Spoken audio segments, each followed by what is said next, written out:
여러분, 세계 경제를 움직이는 보이지 않는 손이 있다면 뭘까요? 네, 바로 미국 달러죠. 그런데 만약에 이 달러의 막강한 힘이 너무 커져서 경제학 교과서에 나오는 기본 원칙들마저 뒤엎어버리고 있다면 어떨까요? 오늘 바로 이 달러의 막강한 힘이 만들어낸 거대한 미스터리를 한번 파헤쳐보려고 합니다. 그래서 핵심 질문은 바로 이거예요. 한 나라가 경제 위기를 막으려고 사용하는 통화정책이라는 아주 중요한 도구가 과연 이 거대한 달러의 힘 앞에서 그냥 쓸모 없어져 버린 걸까? 바로 이 엄청난 질문에 영란은행의 두 경제학자 마이클 매클레이와 실바나 텐네이로가 아주 흥미로운 답을 내놓았습니다. 자, 그럼 오늘 우리가 파헤쳐볼 이야기의 순서 간단하게 짚어볼게요. 먼저 달러의 수수께끼가 뭔지 알아보고 기존의 고정가격 이론을 살펴볼 겁니다.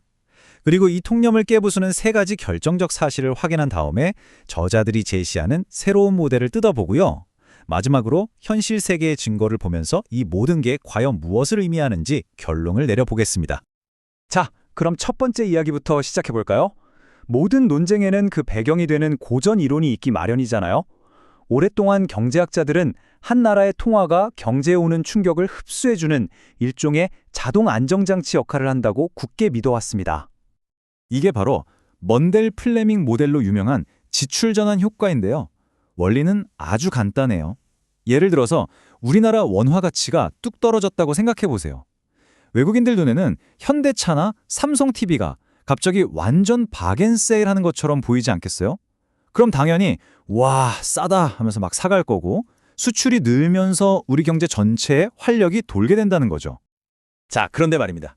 만약에 이 경제학 교과서 1장에 나올 법한 이 원리가 더 이상 현실에서 통하지 않는다면 어떨까요? 환율이 아무리 출렁거려도 수출 실적이 꿈쩍도 안 한다면요? 이게 바로 매클레이와 텔레이로의 논문이 정면으로 파고드는 현대 경제의 아주 큰 딜레마입니다.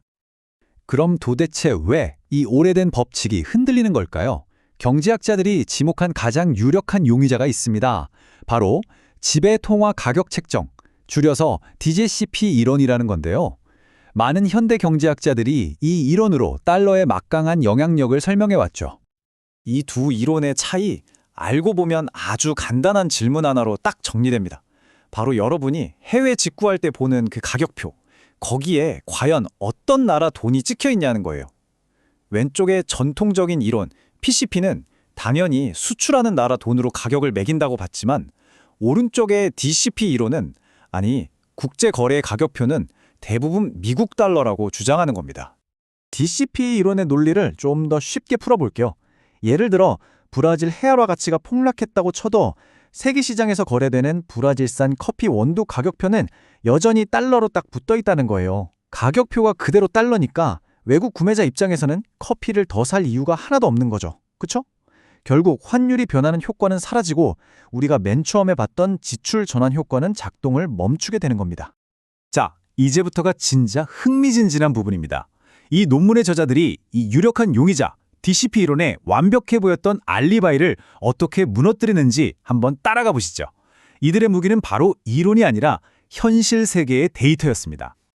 이 저자들은 DCP 이론이 맞으려면 꼭 성립해야 하는 두 가지 핵심 전제가 있다는 걸 파고들었어요. 첫째, 수출업체들이 자기들 마음대로 가격을 정할 수 있는 일종의 독점적인 힘이 있어야 한다. 그리고 둘째, 그렇게 정한 달러 가격이 어지간해서는 바뀌지 않고 딱 고정되어 있어야 한다는 거죠. 과연 현실도 그럴까요? 여기서 첫 번째 반전 증거가 나옵니다.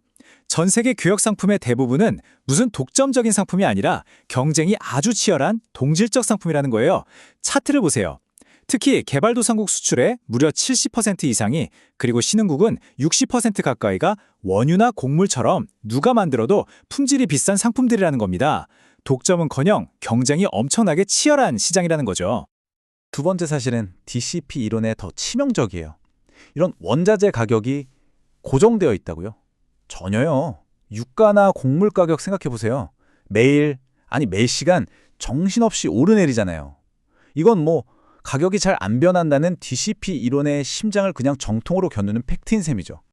그리고 여기서 정말 결정적인, 어떻게 보면 가장 역설적인 사실이 드러납니다. 달러 가격표가 붙는 건 기존 이론이 생각했던 독점 상품이 아니라 오히려 가격이 가장 민감하게 휙휙 바뀌는 바로 그 경쟁시장 상품들이었다는 겁니다. 그러니까 기존 이론이 생각했던 것과 완전히 정반대 현상이 벌어지고 있었던 거예요. 이건 기존 이론의 전제를 뿌리부터 뒤흔드는 정말 결정적인 발견이었습니다. 그리고 저자들은 이걸 그냥 그럴 것이다 라고 말하는 게 아니라 아주 강력한 데이터로 증명해냅니다. 한 나라의 수출품 중에서 이런 동질적 상품의 비중이 10% 늘어날 때마다 달러로 가격을 표시하는 수출 비중이 무려 7.5%나 같이 늘어난다는 거예요. 경쟁이 치열한 상품일수록 국제 표준 언어인 달러로 가격표를 붙이는 경향이 뚜렷하다는 게 숫자로 딱 증명된 겁니다. 자, 그럼 정리해 봅시다. 기존 이론의 핵심 과정들이 현실과 영딴판이라는 게 드러났어요. 그럼 이제 어떡하죠? 대안이 있어야겠죠? 바로 여기서 저자들이 우리가 방금 본 이 현실들을 모두 담아낸 새로운 모델을 제시합니다. 그게 바로 이 혼합통화 가격 책정, 줄여서 MCP 모델입니다. 이 새로운 모델은 우리가 방금 확인한 세 가지 현실, 즉 동질적인 상품, 아주 치열한 경쟁, 그리고 유연한 가격 변동, 이 모든 걸 반영하도록 설계되었습니다. 자, 여기서 이 분석의 하이라이트, 진짜 아하 하게 되는 순간이 나옵니다.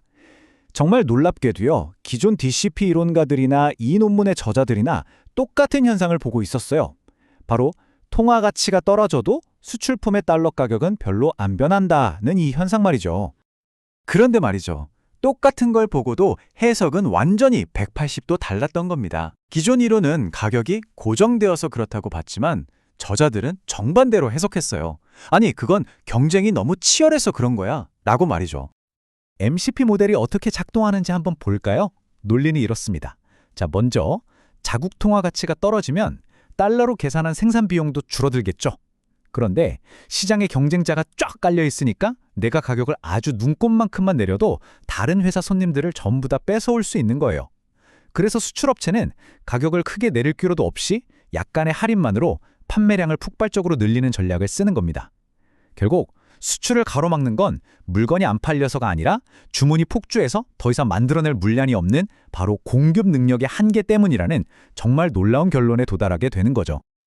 와, 이론은 정말 그럴듯하죠. 근데 이론은 이론일 뿐이잖아요. 과연 이 새로운 모델이 진짜 현실 세계에서도 통하는지 데이터로 검증을 해봐야겠죠? 저자들은 자신들의 모델을 아주 혹독한 시험대 위에 올립니다. 그래서 저자들은 세 가지의 다른 방법으로 자신들의 모델을 테스트했습니다. 첫째, 여러 신흥국과 개발도상국 데이터를 분석했더니 통화 가치가 떨어지면 실제로 수출이 크게 늘어나는 걸 확인했고요. 둘째, 대표적인 원자재 수출국인 캐나다와 칠레를 깊게 파고들었는데 결과는 똑같았습니다. 마지막으로 역사적으로 통화 가치가 크게 떨어졌던 사례들을 봤더니 역시나 수출이 크게 늘어났습니다. 결과는요, 놀랍게도 이 세 가지 테스트 모두에서 저자들의 예측이 정확하게 들어맞았습니다. 자, 그럼 이 길고 치열했던 경제학 탐정 이야기가 그래서 우리한테 말해주는 게 대체 뭘까요? 이 연구가 왜 모든 나라의 정책 결정자들에게 그리고 우리 모두에게 중요할까요? 핵심 결론은 아주 명쾌합니다. 달러의 힘이 아무리 막강하다고 해도 각 나라의 통화 정책이나 환율이라는 경제 운전대는 여전히 강력한 힘을 갖고 있다는 겁니다. 한마디로 환율을 이용해서 경제를 안정시키려는 각국의 노력, 그거 아직 죽지 않았다는 겁니다. 우리가 처음에 얘기했던 그 지출 전환 효과, 여전히 쌩쌩하게 살아있다는 거죠. 결국 이 연구는 우리에게 이런 강력한 질문을 던지고 있는 셈입니다. 달러 때문에 다른 나라 통화 정책은 이제 끝났다고 말하던 목소리들이 혹시 너무 성급했던 건 아닐까요? 달러라는 거인이 버티고 선 세상에서도 각국의 경제는 여전히 스스로의 운명을 개척할 힘을 쥐고 있을지 모른다는 것. 오늘 이야기의 마지막은 바로 이 희망적인 질문으로 남겨두겠습니다.